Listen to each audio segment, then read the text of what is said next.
And this is Arrows Education. My name is Bosede Edwards, a senior consultant with Arrows Education. I'm also a lecturer here in Malaysia. I'm an adjunct lecturer with Raffles University.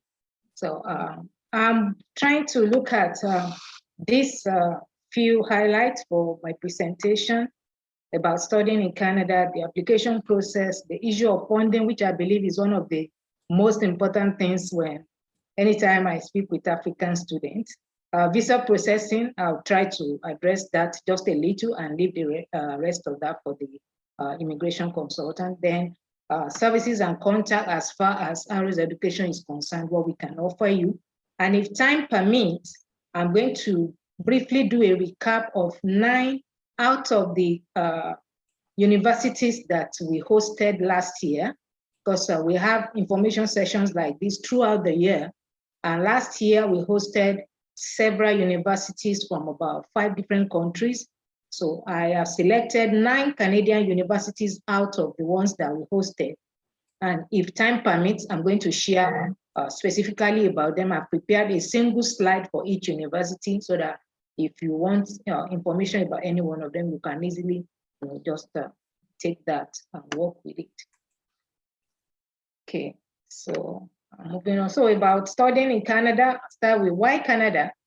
Why should you go for Canada? What's the big deal about Canada? And then the essence of time, what to study or what not to study, where to study and when to study. I'm going to address those. So why Canada? Of course, quality education is the first thing that comes to mind when you think of studying abroad. And studying in Canada is specifically about that. The education system is fantastic. And so all of that, I think that's one major reason why you want to study in Canada. And having that kind of education opens up global opportunities that you can explore. So there are benefits that you can take at home or abroad when you study in Canada. So even when you go back to your country, you see you have a lot of opportunities that opens because you studied abroad. There are a lot of work and study opportunities over there in Canada. There are countries where you can't work as a student, but Canada gives you opportunity to work and study at the same time. After your study, there are a lot of post-graduation work opportunities that you can explore. And there are also immigration programs, which I think is one of the key issues for African students. When African student goes, you can take the time, the cost and everything to go study abroad. Immigration opportunities are among one of the key things that you look forward to being able to access. So those are reasons for studying in Canada. Okay, so now when should you start preparing? When should you think about going to Canada? I'm starting by saying, save as much time as you can, because you need time for admission processing. You're going to need time for visa processing. You're going to need time to build your proof of fund, proof of financial capability.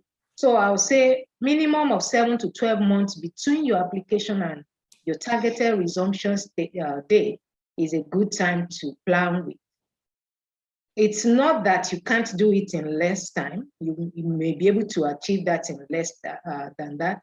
But sometimes things that you're not expecting shows up, especially when it comes to visa issues.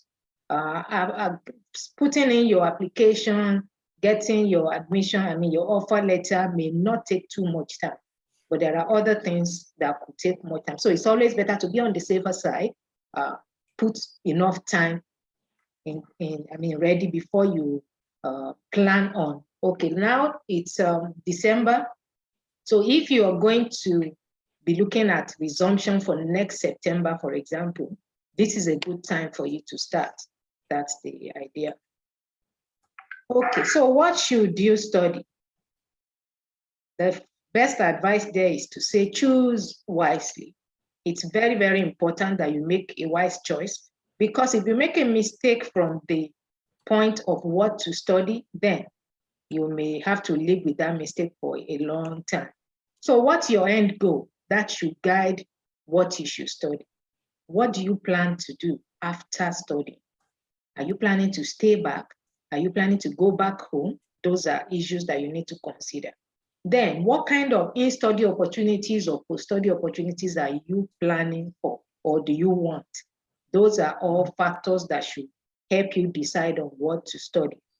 What post-graduation work opportunities will be available for you is also an important issue to consider when you are deciding what to study. Immigration programs in Canada, of course, that's a very big deal, so which I believe another speaker is going to address much more later on. So you need to consider all of these things. And then there's a point here that you should note. There is no post-graduation work permit for programs that are less than 8 months. So short programs don't qualify for post-graduation work permit. So you need to be aware of some of these things so that you know what to study before it is too late. Now, there are a few important things here that I think you should note. One, when you are choosing universities, there are universities known as designated learning institutions, and they are the only ones that are approved to take in international students, and they are the only ones that can help you get work permit. If you mistakenly register with or get admission with or go to study in a university that is not on that list, then you may have yourself to blame later on. So that's very important for you to note. Is the university you are attending a degree awarding or a non-degree awarding institution? That's very important. Will they be able to give you international student work permit? That's very important. And when you look at choosing programs, you need to be sure the duration of the program is very important. Like I said, programs that are too short will not give you the opportunity to get a work permit. So you need to be sure. And then after your program, usually the work permits you get is between a year and 3 years. So how long should your program be for you to get a 1-year post-graduation work permit, a 2-year permit, a 3-year permit? You need to be sure of all those. They're very important considerations. Your age and your previous education is also very important here. Because some of the experiences we've had is that when you are too old and studying for a program, I would say a program that doesn't match your age, you have issues with getting a visa to study. For example, let's say you're 40 and then you are applying for a bachelor's program. That's not going to work well when it comes to visa. So the university is not going to tell you, we won't offer you admission. They will definitely give you admission, but the immigration is not going to offer you visa because it's believed that that's not the right age for you to be studying that, except if you have a way of being able to justify that, and that's going to be really hard. So your previous education is also very important because if you already had a master's degree, for example, and then you are applying to study for another master's degree, that is also going to be an issue that you are going to have to deal with because normally you should be making progress, not retrogressing. So it raises questions about your intention when you do that. So these are all very important issues to consider. And then in choosing courses, it's also very important for you to consider your background because let's say, for example, you studied chemistry in your first degree and then you are applying for a master's degree in, let's say, accounting, business administration, and you can't justify that, then you may have visa issues because there is no relationship between your previous experience and what you're trying to study for. So all of these are important issues to consider when you are choosing what to study. And then it's also important for you to look at what kind of program you are studying for because there are professions that are regulated in Canada.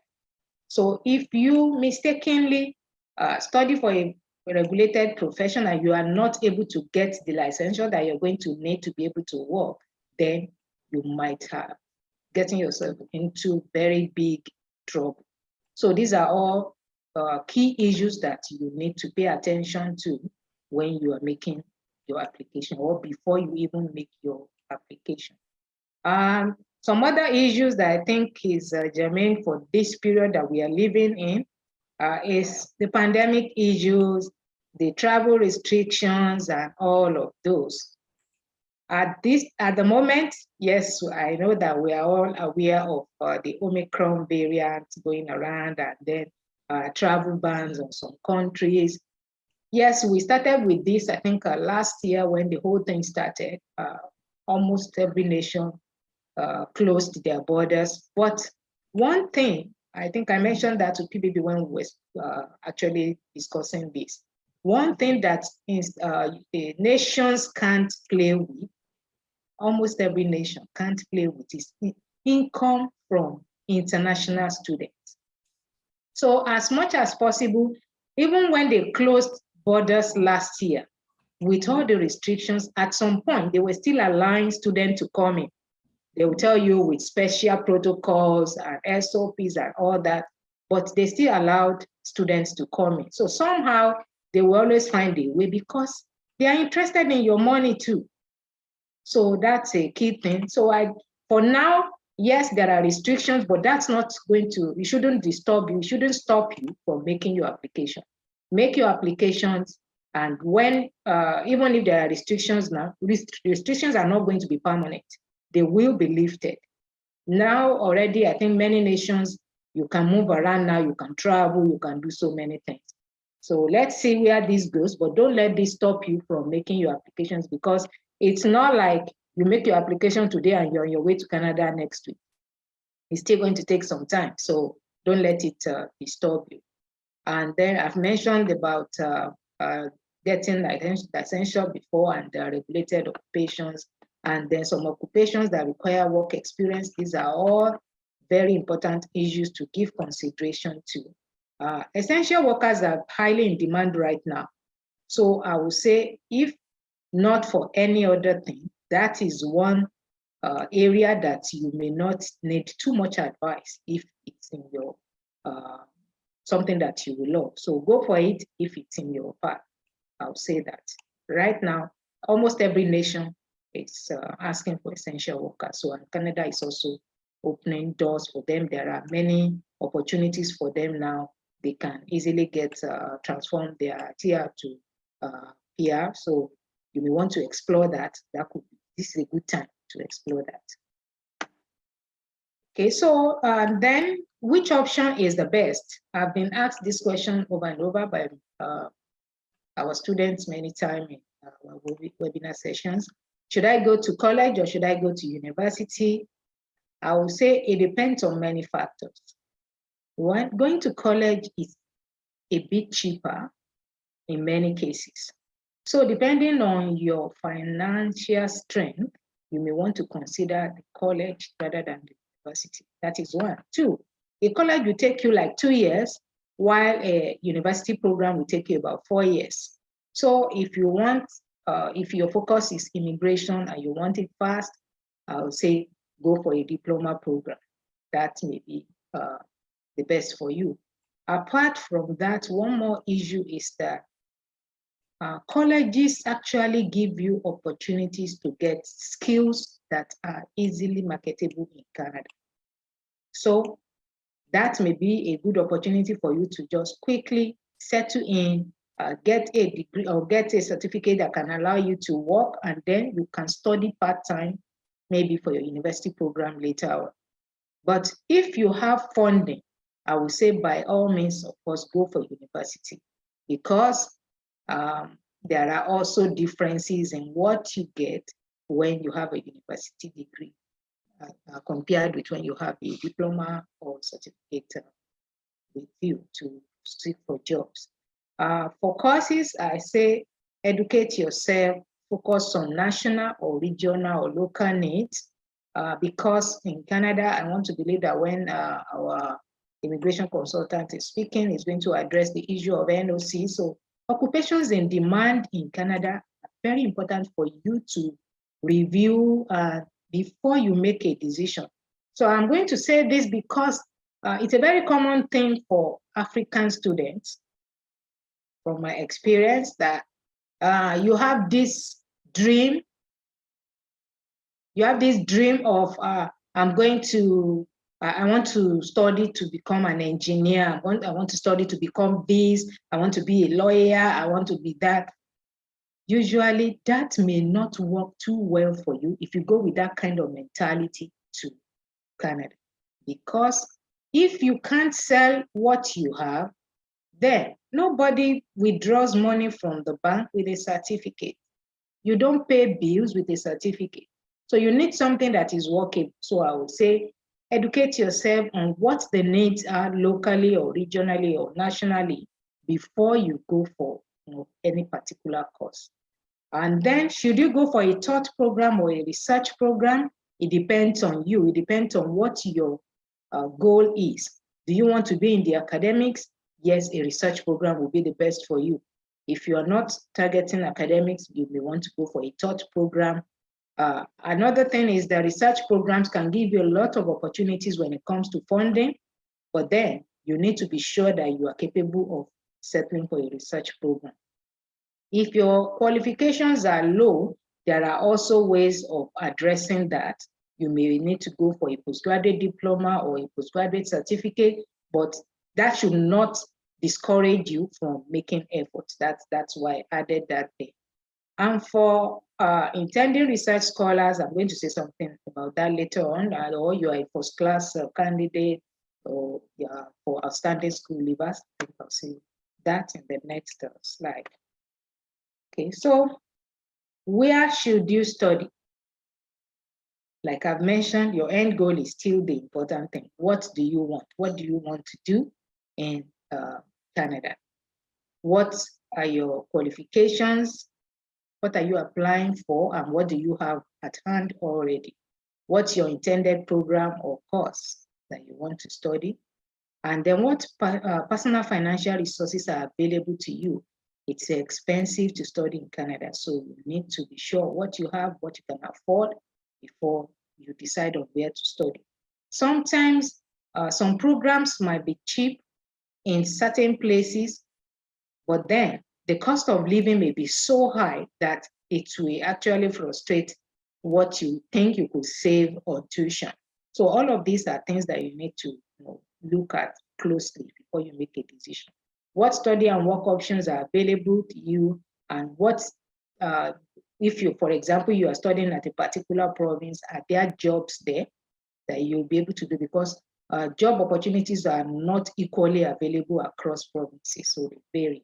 So depending on all of this, it can help you to make a decision on where to study. So I actually have this summary from one of our previous programs where Australia, Canada, and UK are compared in terms of tuition, quality of life, living cost, immigration opportunities, and language, weather, tax, and education system. And Canada comes up really well. So it's a good place for you to choose to study if you consider all of these factors.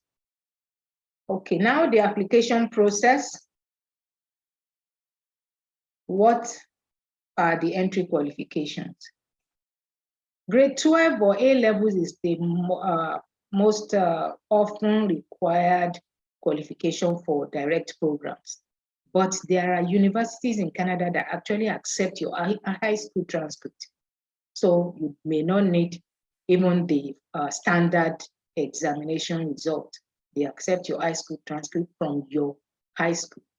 So you could use that, but grade 12 A levels.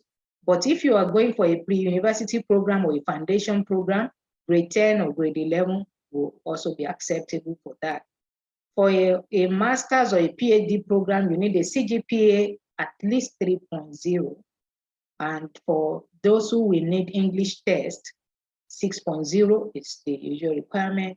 And then GRE are optional. So it depends on universities. Not every universities will ask you for that, but those who ask, you have better opportunities with them.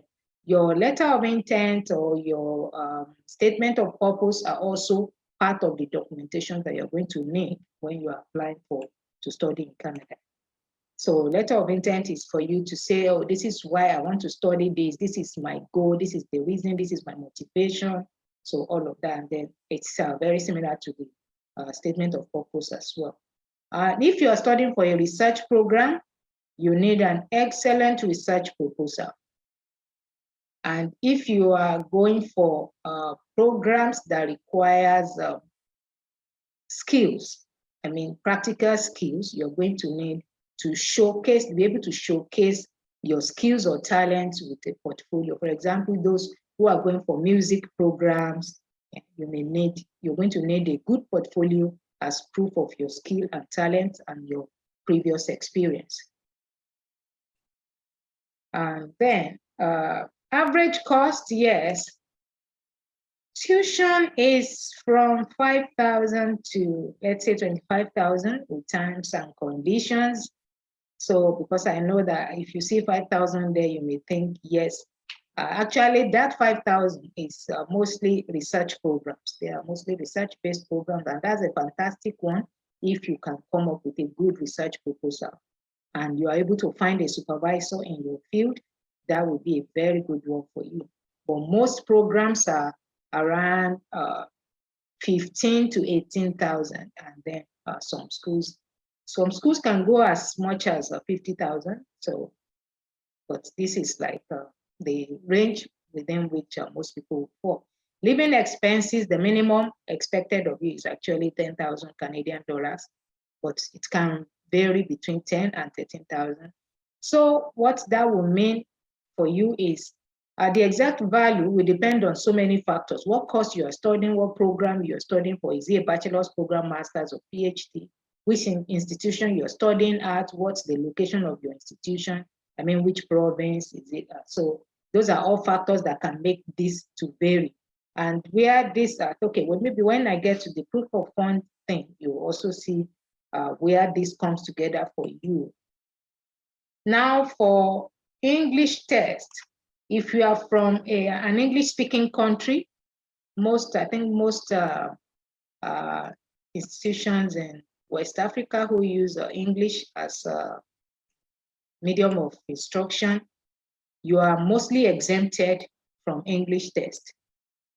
But they also check your English score history. So if your English score history is poor, then you are going to have to produce an English test.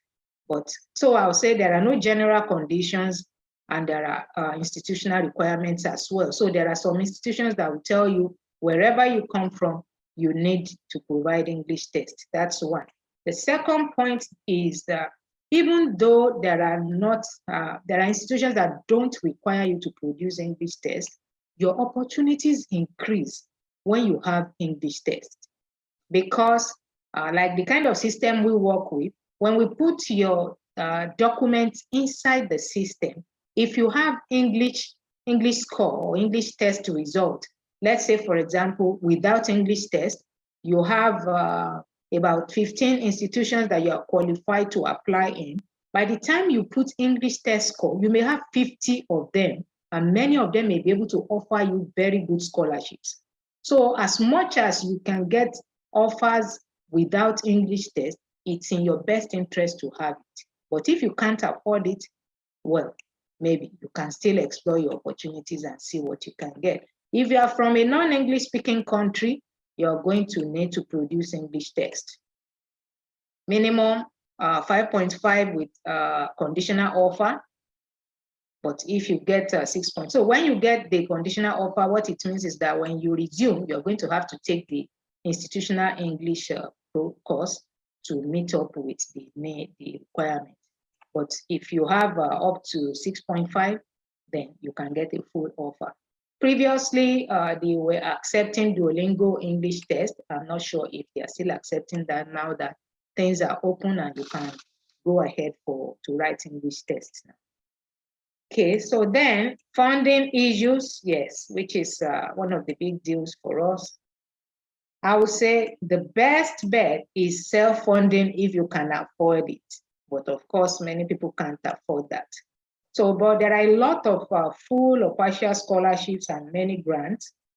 You also have an advantage if you are a postgraduate student and you are willing to put in the job to get a research program, to get into a research program. So you could get research funding much more easily. There are also several grants that are open many times in the year. So this is where you also need time to be able to explore those opportunities, apply for them, qualify for them, and provide all the documentations you need to access them, because it's not something that you can just rush into. So these are all important things that can be of help as far as funding is concerned. Localized opportunities are also available within the university, within the province, within the nation. So all of this can be accessed. In terms of scholarships and grants, yes, because every time we get calls, hey, please, can you help me with full scholarship? Full scholarships are scarce. And I will say not everyone will be able to get full scholarships. And even the terms and conditions are very stringent, because nothing goes for nothing. So you need to prove that you really deserve this for you to be able to get it. So full scholarships, I know it's the dream of everyone, but not everyone will be able to access that. Waivers and discounts are always available. Most universities will offer you waivers, percentage waivers on tuition, waivers on accommodation, and all that. Sometimes you could even get up to 100% tuition, depending on the university and the qualification. Entry and merit scholarships are very practical things that you can consider. They are usually waivers, percentage waivers. In most cases, they don't need any application. It is automatically applied to your application. Now, one of the things that you need to note for scholarships is that there is nothing like a permanent scholarship. You get it once and for all, and then you can do whatever you like. No, it doesn't work that way. If you have a scholarship on a particular CGPA, you have to maintain your CGPA to continue to access that scholarship. Let's say, for example, you are getting a 5,000 waiver on your tuition per year. Now, in year one, you maintain your CGPA, you're going to get that $5,000 waiver. In year two, you dropped. If you drop a little, the money will drop a little. You drop a little more, the money continues to drop. So at a certain point, the money drops completely and you lose the scholarship. The bad news is that when you lose the scholarship, if you pick up later, you cannot access the scholarship again.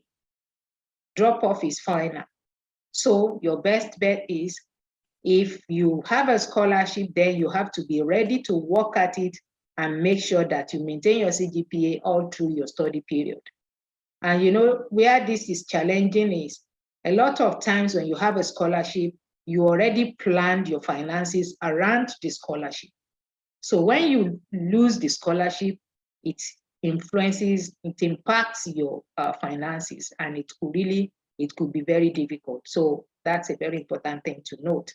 Research grants are also with terms and conditions, so that's very important for those who may want to go through the research route. For sportsmen and women, there are scholarships that are specifically for those in sports, but you need to be able to show a portfolio that proves that you have the skill. So portfolios are very important, like I've mentioned, but most important thing, plan ahead, set your goals, give it time, make sure that you have enough time to plan and do all of these things. Localized opportunities are available in terms of grants, so on campus or within the province. I've mentioned that before. There are many studentships, merit scholarships. After your first year, for example, many universities will give you some kind of funding, a tuition waiver that you can take advantage of. And then if you continue to do well, you can always get that every year. There are also grants on projects, especially for those who may want to go for research programs. So there are focus areas for nations. Different nations have focus areas that they are trying to work on in terms of research. So if you are able to identify the focus area for a particular nation, for example, now we're talking about Canada. So if you're able to identify the focus area for Canada, and then you're able to structure your research proposal towards that and find yourself a good supervisor, then you may be able to study for free. And this applies to both masters by research, PhD, postdoc, and other research fellowships. There are also government-funded local scholarships that you can access. There are field-specific funding. For example, the SDGs, that's the United Nations SDGs, there's a lot of funding that you may be able to access. As COVID-19 is ravaging the world now, there's a lot of funding in that area. So if you're able to come up with a good proposal for a study in that area, you may be able to access very good grants or funding. And those funding, especially for research, are usually comprehensive, as in it takes care of your tuition, your accommodation. It also gives you stipends to spend to take care of your monthly expenses. So it's like it takes care of you completely. And even if you are in Canada with your family, it also takes care of your family.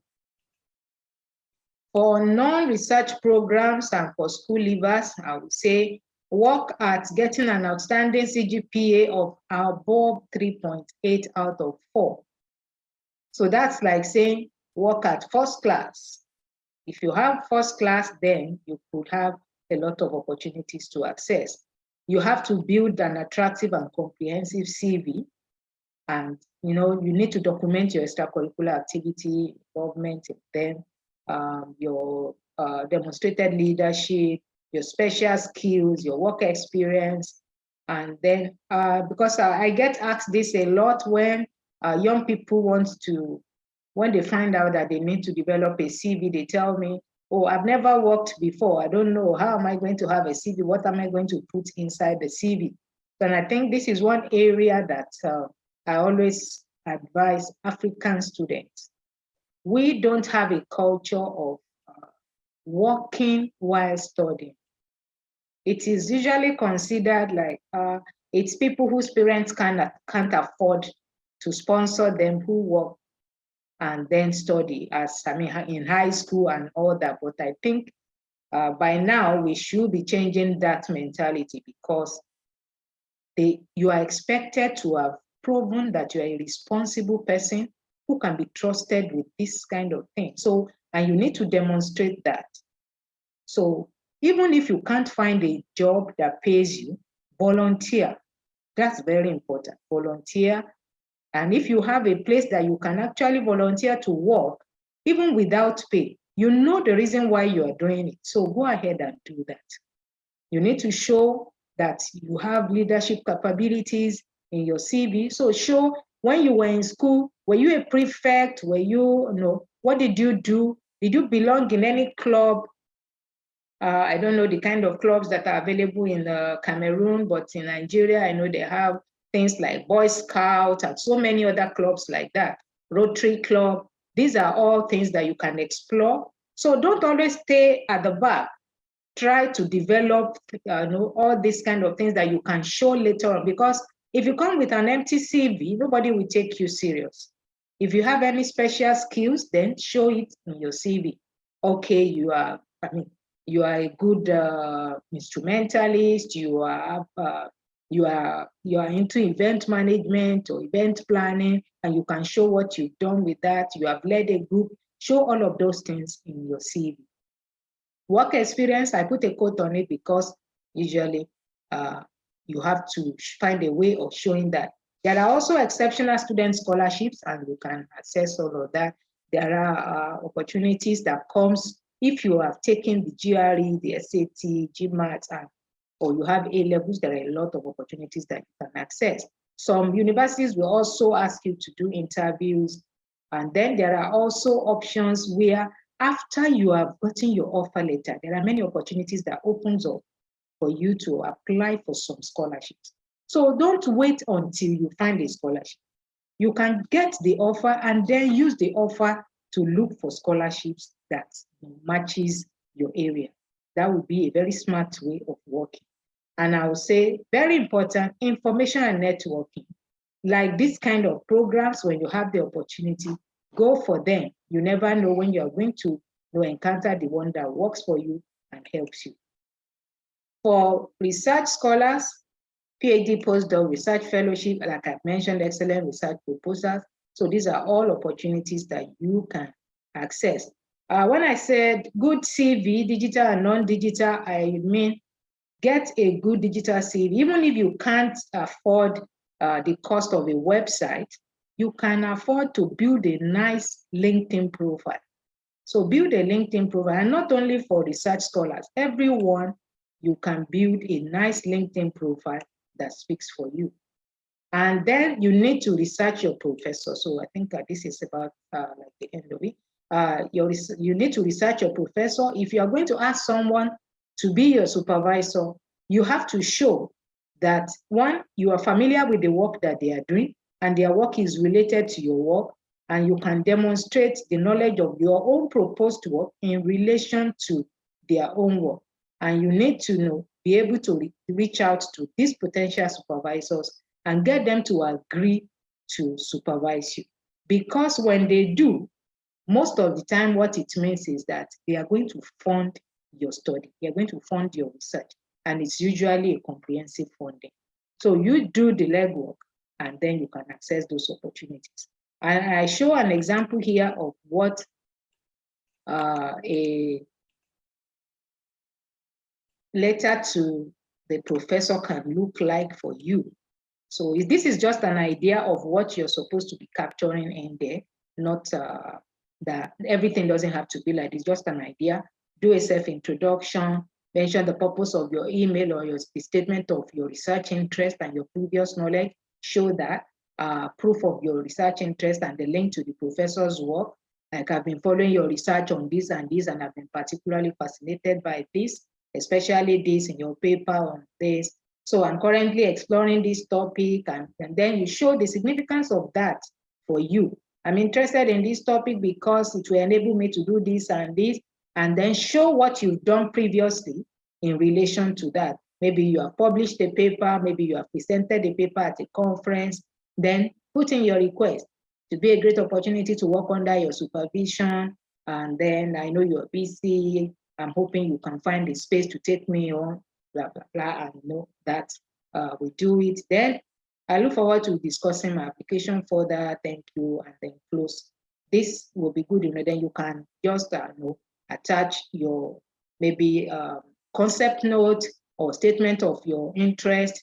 Maybe you may not need to develop a full proposal at the beginning, because a lot of times, if a supervisor is working in a particular area, you may come up with something on your own, and then they will tell you, why don't you look at it this way, and that may change the topic. So instead of really for you to have worked a lot on a full proposal, some 30, 40-page document, and then everything has to change, it's better for you to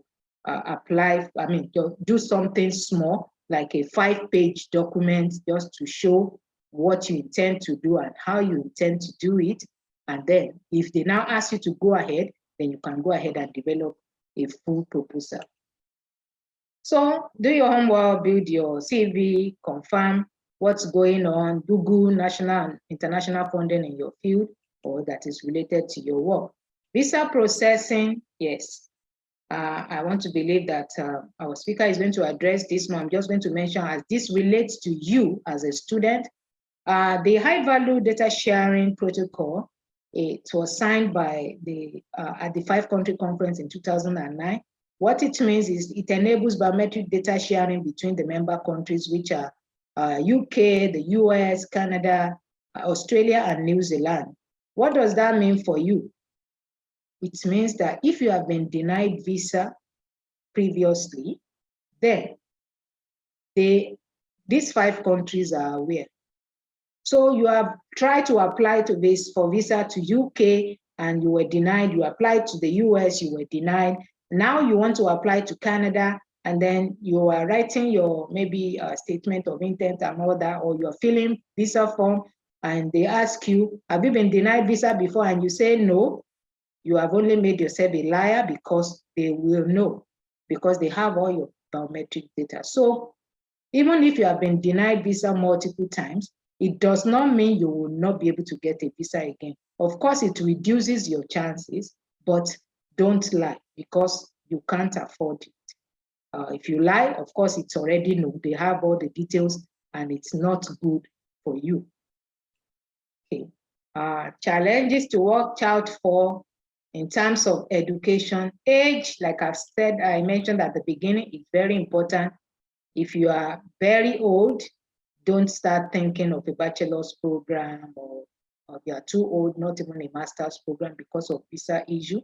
You can, or then if you have education gaps, it's also very important for you to think of if you can find ways of closing the gaps, like because we are always given the case that if you have more than 5 years gap in your education, try to find something to bridge that gap, maybe a short course, something to show that you are still developing yourself. So then studying for lower qualifications, I've mentioned that is very important. Careful with that.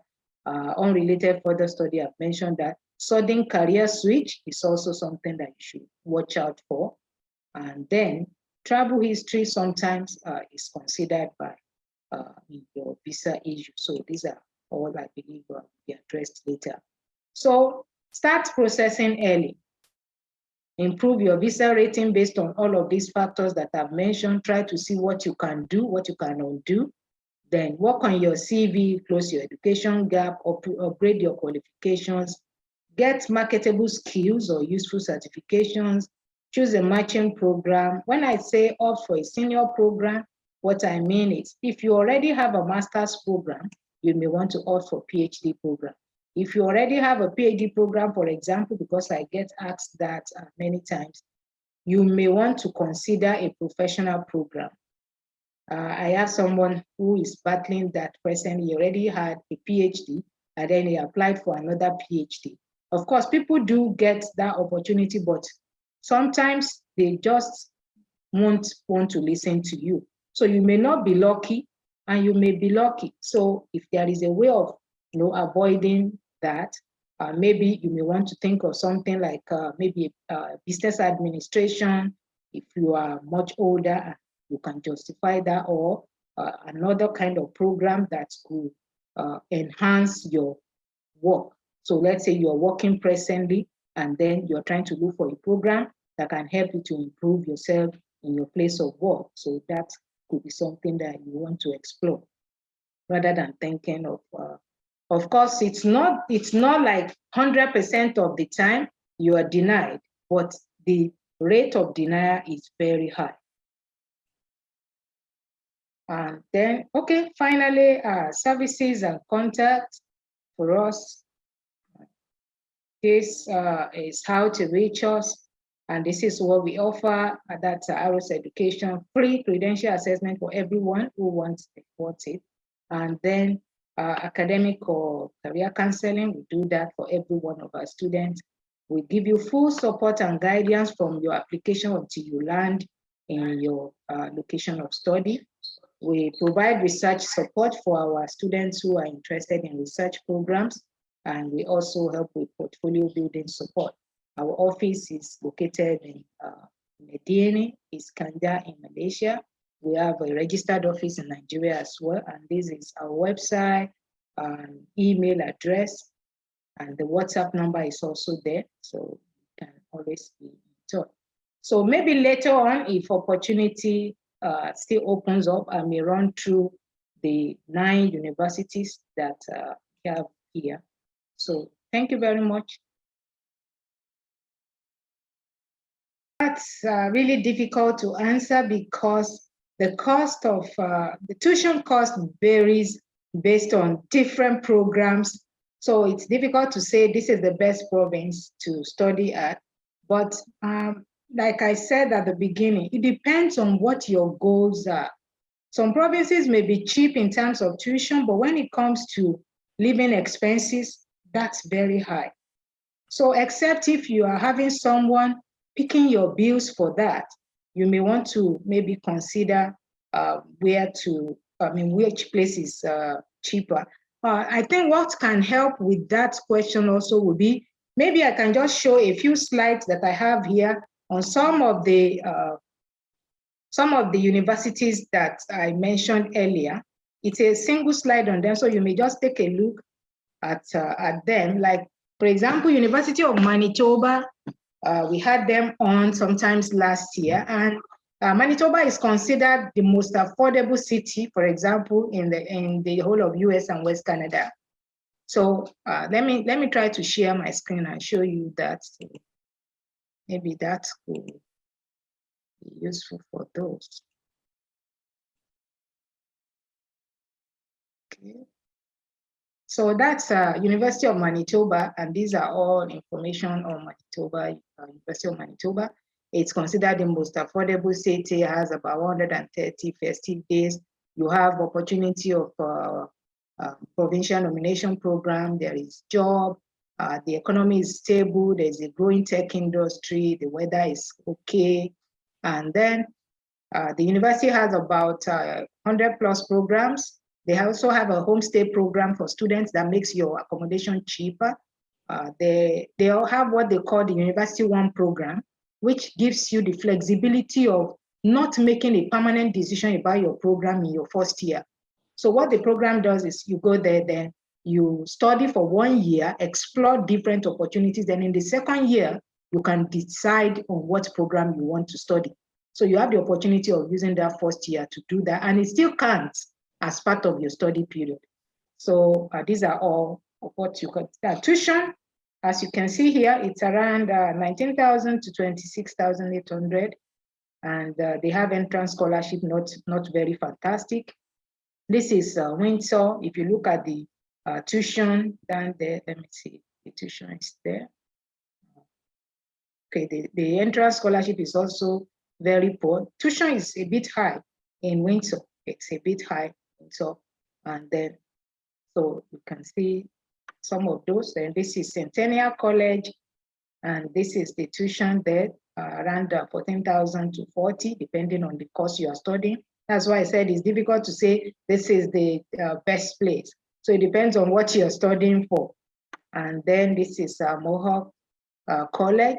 You can see it goes as low as 8,000 to 10,000.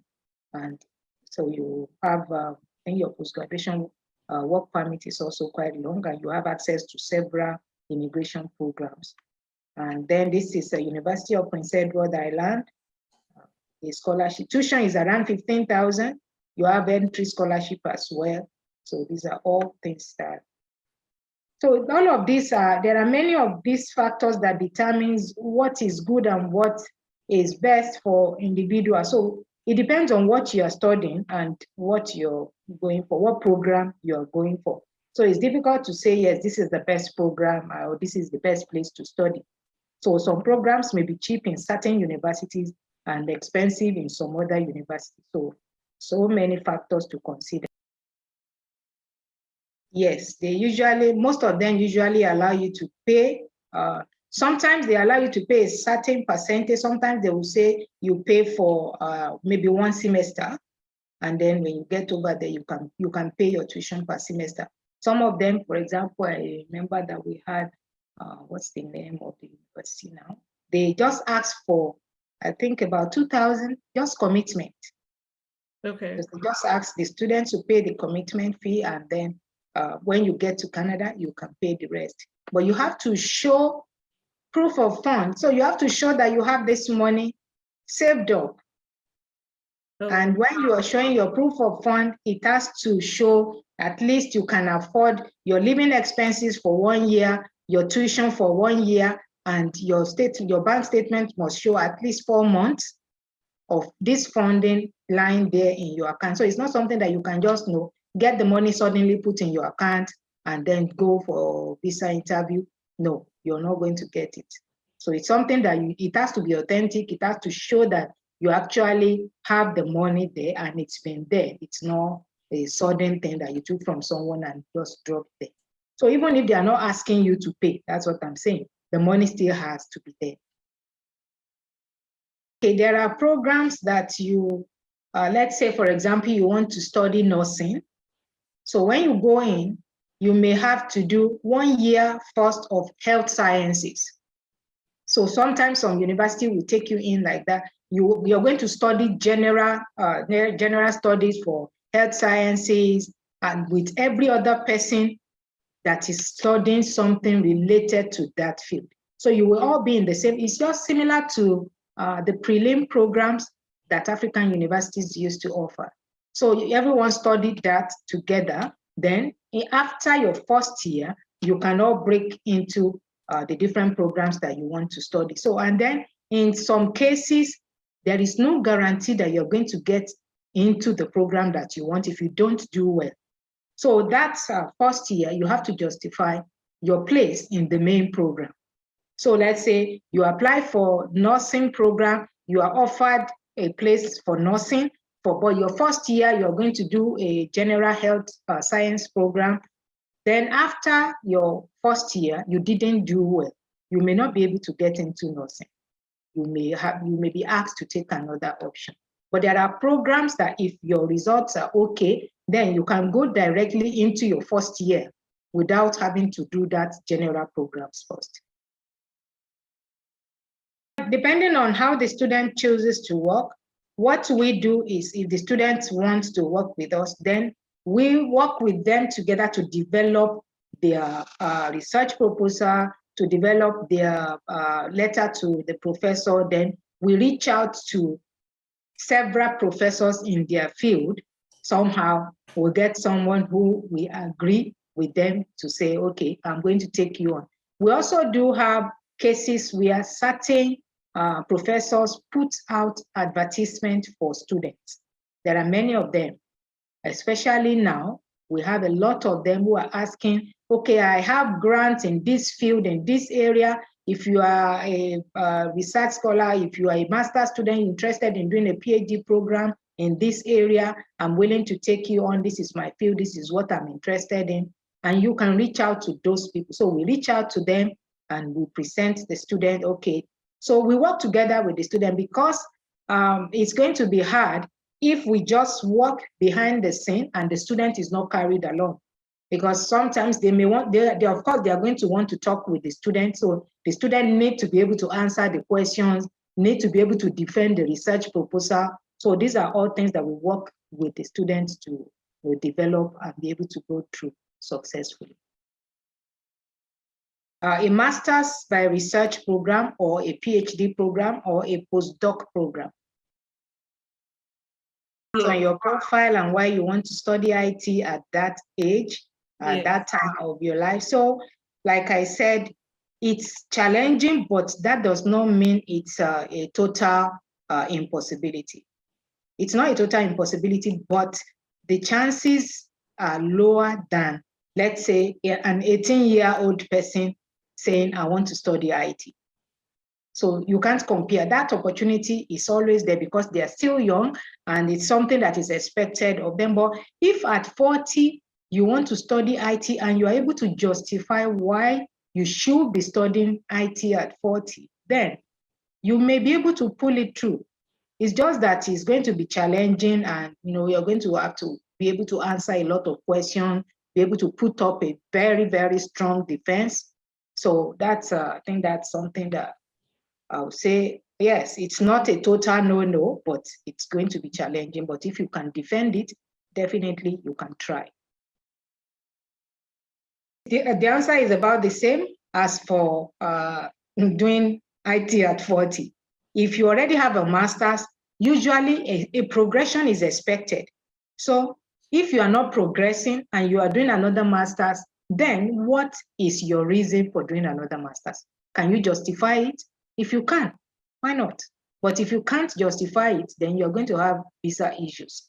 They may just suspect that, you're just playing games. So what's the point? You already have a master's. Why would you want to do another master's?